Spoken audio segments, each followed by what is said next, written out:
Back on May 28th, we got the news that Otega Oweh was returning to the University of Kentucky. He is coming back to play another year at the University of Kentucky, baby. That is right, Otega Oweh. I believe he was a breakout star this year. I think SEC Player of the Year is on the table. I think National Player of the Year is on the table. And Kentucky fans were fired up.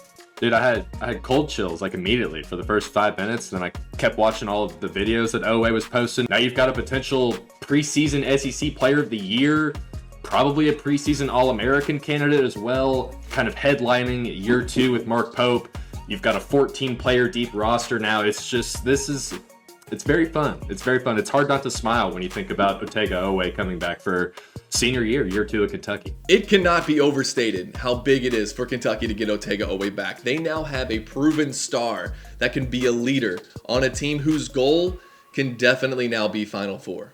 I want all that accolades that come with being, preseason SEC Player of the Year, preseason All-American, all those things, while also keeping the main thing, and that is winning championship number 9. You saw Denzel Aberdeen saying, we got the pieces to win number 9. A lot of the players, obviously the coaches are over the moon right now, but there just kind of has this growing, overwhelming belief across the board that hey, we're doing this. The reason why we're investing so much in this roster, the reason why we are 14 deep at this stage is because this is a group that's capable of winning a national championship, and that's how it should be.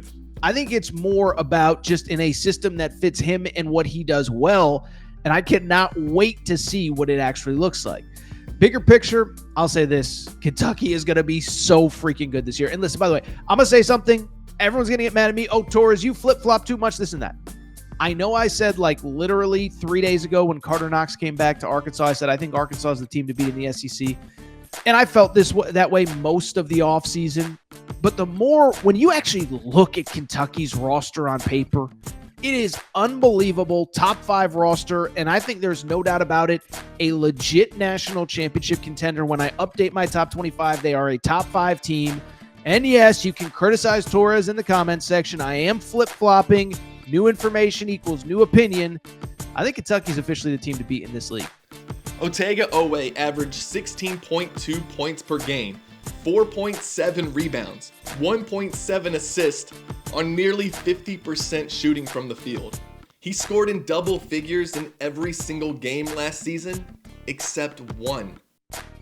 Last season, Otega Oweh was a star who would put Kentucky on his back for some big wins.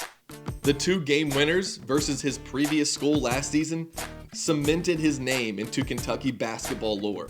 He now has a chance to build upon that legacy for the 2025-26 season. For that to happen, there are 3 things KSR's Brandon Ramsey says he would like to see this coming season out of Oweh. I want him to shoot 33%.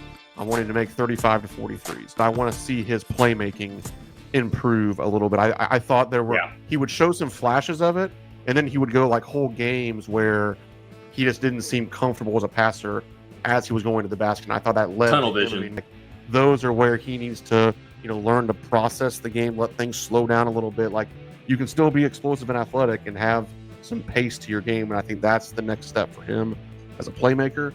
And then defensively, I already talked about this a little bit, but just being more sound off of the ball, understanding, executing the scouting report, understanding, being in position off the ball, doing a better job of chasing guys off of screening action, not getting lost. To me, if he can make, honestly, he doesn't even need to make all 3 of those. If he makes one of those 3 improvements, we're probably talking about an all SEC performer. If he makes 2 of those 3 improvements, we're probably talking about an All-American. If he makes all 3, we're talking about a guy that might get that first-round guarantee coming out next season. Otega shoots the ball decently well. He shot 35% from 3 last season. It's just that the hitch in his shot got a little bit more noticeable as the year went on. A lot of normal fans look at the shot and go, well, the hitch, and is there a way to clean that up? I don't think, talking to people around Otega, talking to people around the program, I don't think that the goal is to change the shot mechanics necessarily, but there is something to be said about the windup and the timing and just trying to get that volume up. Ultimately, I don't really care what the shot looks like. I want guys that make 1 3 a game at 33.3% or better. Still, it felt like there were times when if Otega just wanted to go get a bucket, he would just go get it. He would bully his way to the basket. And that's what Brandon Ramsey said he would do in last year's breakdown. He is a physical presence. He's 6'5", 215 pounds on the wing without giving up anything in terms of athleticism. Then he's also an excellent defender. Be prepared to hear a lot of Oweh, Oweh, Oweh chants inside of Rupp Arena this season. And be sure to check out the rest of the roster. We're almost done with it. We have like one more player left. We'll have the complete roster up on our page on one of these sides. I don't know which one I'm gonna put it at. One of these sides right here. And make sure you hit that subscribe button. We'll be back for the final roster spot. So check them all out and get excited about this coming season. We're closing in on the start of the 2025-26 basketball season, and it's looking like it could be a special one. Thanks for watching. We will see you next time. Go Cats.